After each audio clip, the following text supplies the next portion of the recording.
Boa tarde. 3 prédios de uma área comercial do Centro Histórico de Manaus foram atingidos por um grande incêndio na manhã desta quarta-feira. Os bombeiros tiveram dificuldade para controlar as chamas e foram necessários mais de 100 mil litros de água. Ninguém ficou ferido. O prédio onde as chamas tiveram origem é de propriedade de um deputado estadual que estima um prejuízo de 5 milhões de reais.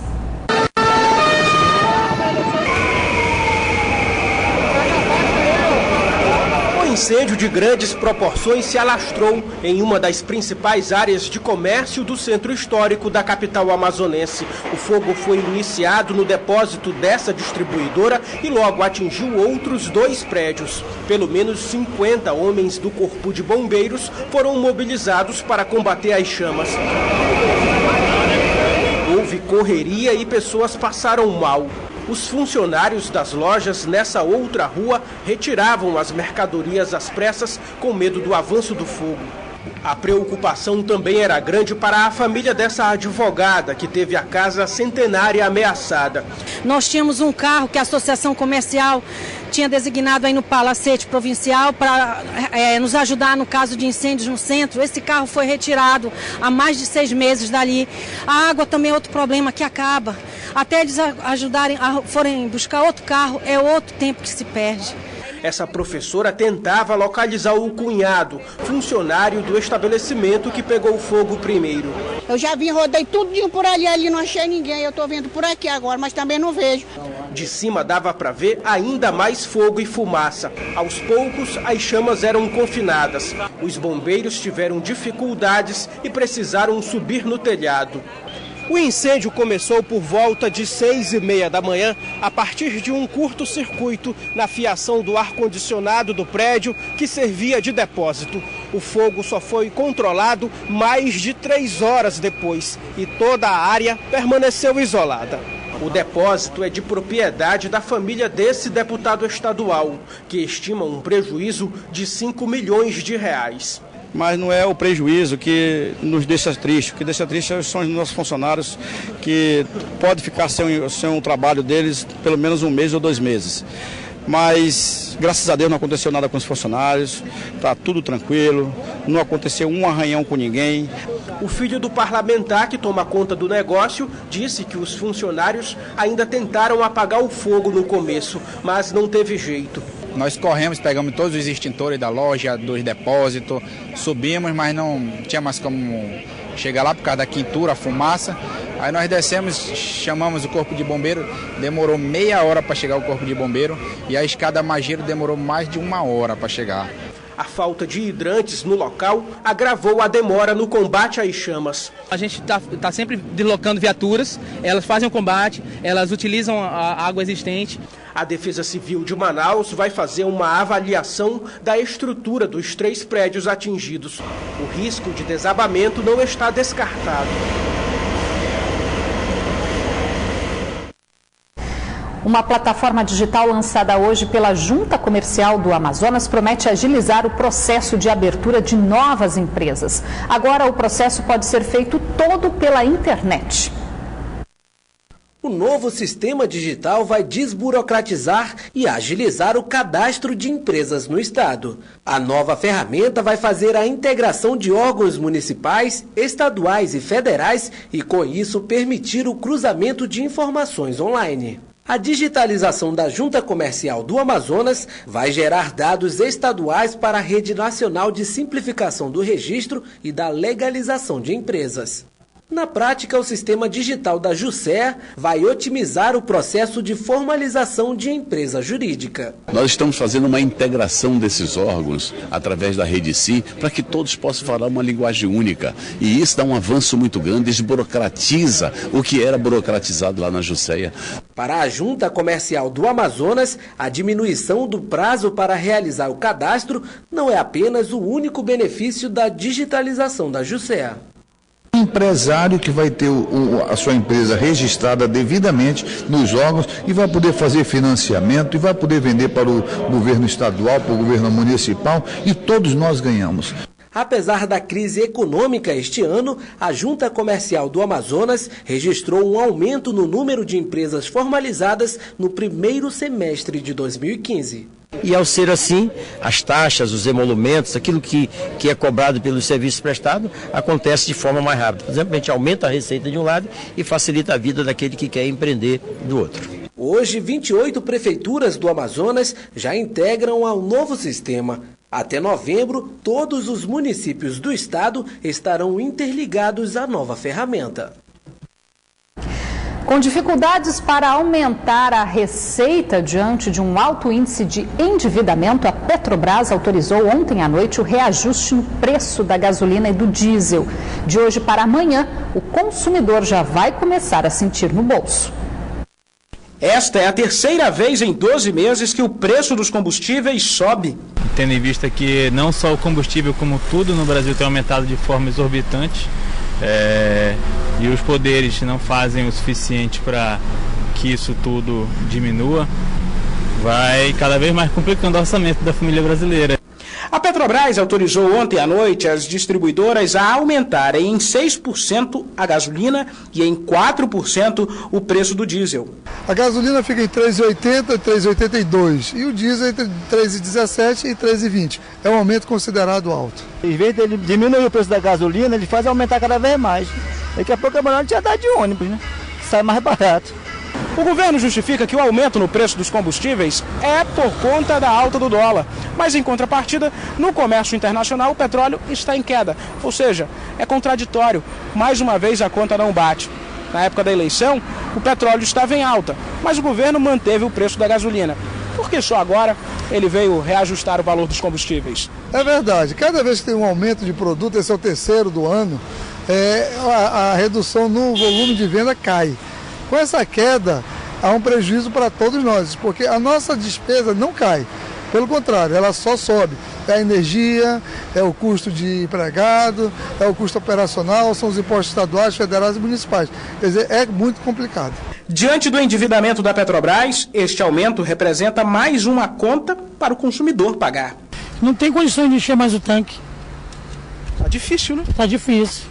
Muito difícil. E que conta é essa que está ficando cara, hein? Só que eles se esquecem de assumir que a alta da cotação do dólar é mais um reflexo da crise econômica gerada pelas trapalhadas do Poder Executivo. Só que não adianta querer enganar. O povo brasileiro já percebeu isso. E sobre esse aumento aí, a principal dúvida da nação é uma só. Por que eles não pedem de volta todo o dinheiro desviado pelos réus da Lava Jato, inclusive o PT, em vez de mandar mais essa conta para a gente pagar? Simplesmente lamentável. O ex-delegado-geral da Polícia Civil do Amazonas, exonerado do cargo recentemente após uma decisão do Supremo Tribunal Federal, foi homenageado esta manhã na Assembleia Legislativa do Amazonas. Orlando Amaral recebeu o título de cidadão do Amazonas. A homenagem foi proposta pelos deputados Cabo Maciel e Davi Almeida. Participaram da sessão o secretário de Segurança Pública, Sérgio Fontes, e militares da Aeronáutica, onde Orlando Amaral desenvolveu suas primeiras atividades. Orlando Dário Góes Amaral tem 54 anos e recebe a homenagem por ter dedicado 34 anos de trabalho ao serviço público. Nascido na cidade cearense de Cauía, Orlando Amaral entra na lista seleta de pessoas com o título de cidadão amazonense. Formado em Direito pela Universidade Federal de Pernambuco, há 13 anos Orlando Amaral integra o quadro efetivo da Polícia Civil do Amazonas, ingressado por concurso público. Nada na vida acontece por acaso. Fiz o destino que eu criasse raízes nesse majestoso estado, que escolhi para morar com a minha família, ampliar minhas amizades e buscar crescimento profissional. A vida me presenteou com essa imensa surpresa que, sem dúvida, marca a trajetória da minha carreira. Carrego comigo sentimentos que nutro por esse estado, orgulho e emoção, pois a partir de hoje serei oficialmente cidadão do Amazonas. Confesso, sensação essa que possuía dentro de mim há tempos. A proposta de conceder o título de cidadão do Amazonas ao ex-delegado-geral de Polícia Civil Orlando Amaral aconteceu quase uma semana após o Supremo Tribunal Federal considerar inconstitucionais duas leis estaduais que equiparavam os cargos de comissários aos de delegados de polícia.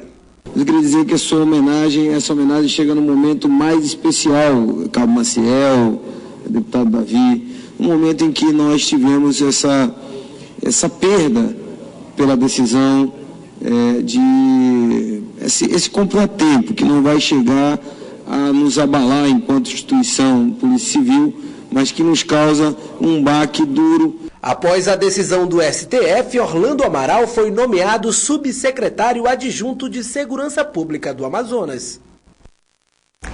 Falando em decisões judiciais, na semana passada, o Supremo Tribunal Federal, por sugestão do ministro Dias Toffoli, ex-advogado do PT, tirou do juiz federal Sérgio Moro a competência de julgar processos que não tenham relação com a Petrobras na Operação Lava Jato. Após a decisão, claro, os advogados dos réus já se mobilizaram nos pedidos de transferência dos processos para os estados de interesse, entre eles os que representam o presidente da Odebrecht e outros executivos da empresa. Mas ontem Sérgio Moro deu mais uma demonstração de seriedade e negou 6 pedidos para separar os processos conduzidos por ele, alegando que isso seria desastroso. E o juiz tem toda a razão.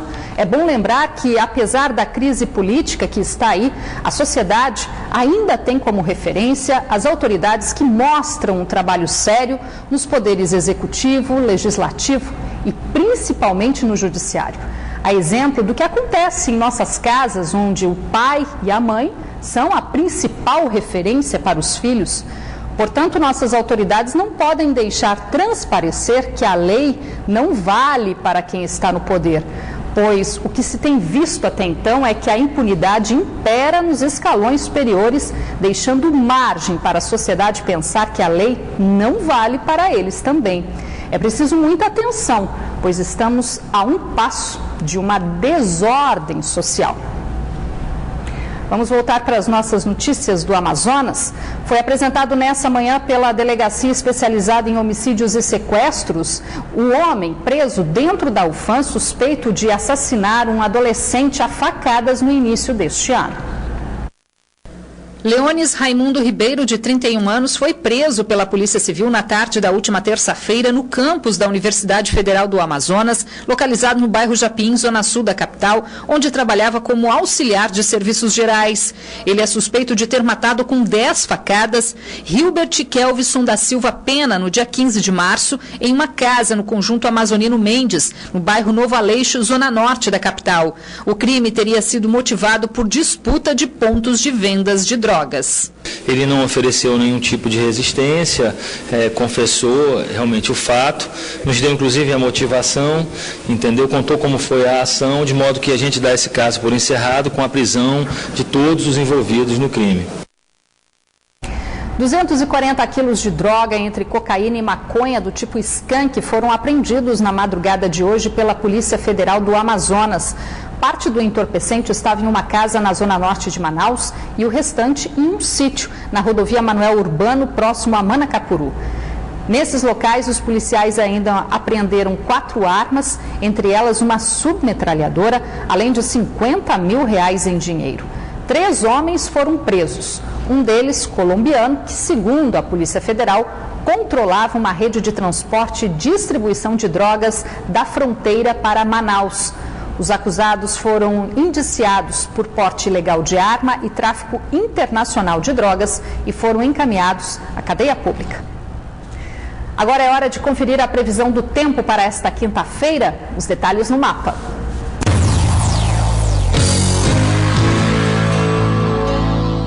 Em Borba, a previsão é de tempo parcialmente nublado. As temperaturas variam entre 27 e 40 graus.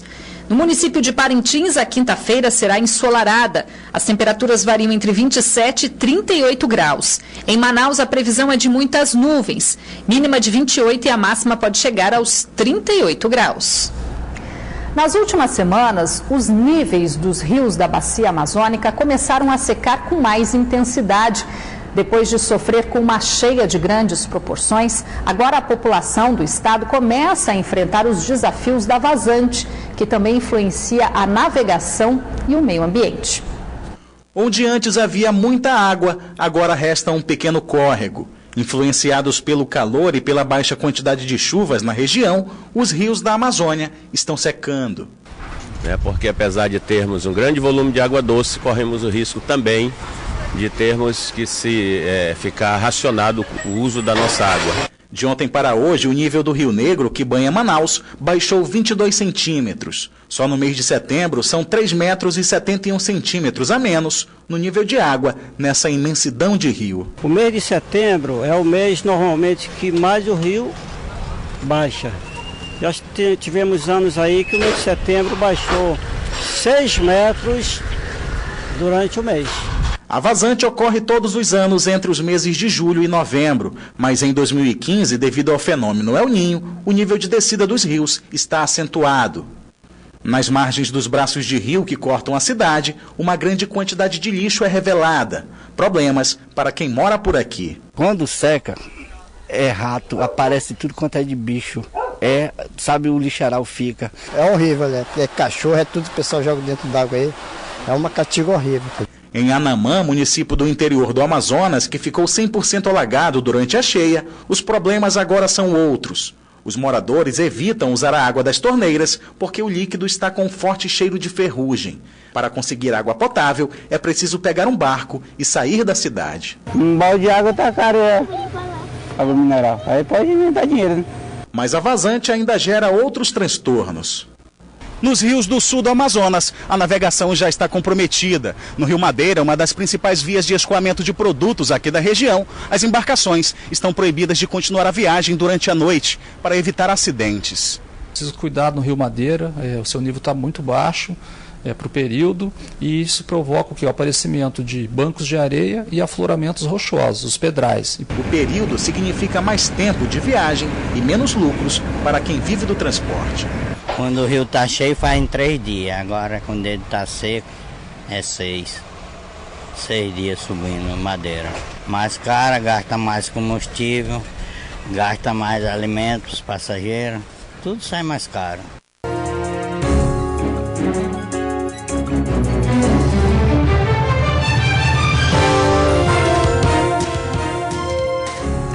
O cantor amazonense Prince do Boi foi multado pelo IBAMA em R$35 mil pelo crime de apologia ao consumo de animais silvestres. O cantor foi flagrado postando fotos nas redes sociais que induziu o consumo de animais como tartarugas, pacas, cutias, jacarés, macacos, papagaios e cobras. Postagens com indicativo de consumo, uso, cativeiro e matança de animais silvestres são monitoradas pelo IBAMA. A pena prevista é de detenção de 6 meses a 1 ano e multa que varia de R$500 a R$5 mil por espécie. O cantor tem 20 dias para pagar a multa ou apresentar a defesa. O crime também será denunciado ao Ministério Público Estadual. A motorista que teria provocado o acidente que deixou 3 pessoas feridas, entre elas um bebê na noite de ontem na zona sul de Manaus, dirigia embriagada, segundo a Polícia Civil. Caio Fonseca. O acidente foi por volta de 10h20 da noite de ontem na Avenida Comendador Clementino, na Praça 14, na zona sul de Manaus. O caso veio aqui para o primeiro DIP, aqui ao meu lado, o delegado Rodrigo Sá, do primeiro DIP. Delegado, Renata Maquiné, de 20 anos, era quem conduzia o carro branco que acabou causando o acidente. Ela estava embriagada, o que vai acontecer com ela? Os autos comprovam que ela estava alcoolizada, né? Foi feito o teste com o bafômetro, né? O exame com etilômetro, e restou comprovado que ela estava acima do limite legal para a ingestão de bebida alcoólica. E infelizmente causou-se acidente, que veio a lesionar essa família, né? O casal e mais o bebê. Tiveram ferimentos graves, mas graças a Deus estão fora de perigo. E por conta disso, né, a Renata foi autuada em flagrante e vai responder pelos crimes de embriaguez ao volante e em concurso com a lesão corporal culposa de trânsito. Muito obrigado, delegado. A mãe do bebê, Jamile Ribeiro Melo, já foi liberada, assim como o bebê de 1 ano. Já o pai continua internado, Renan Souza da Silva. Caio Fonseca, para o Band Cidade. E nesta quarta-feira, a motorista foi encaminhada para a audiência de custódia no Fórum Enoque Reis, onde a Justiça determinou uma fiança de R$10 mil.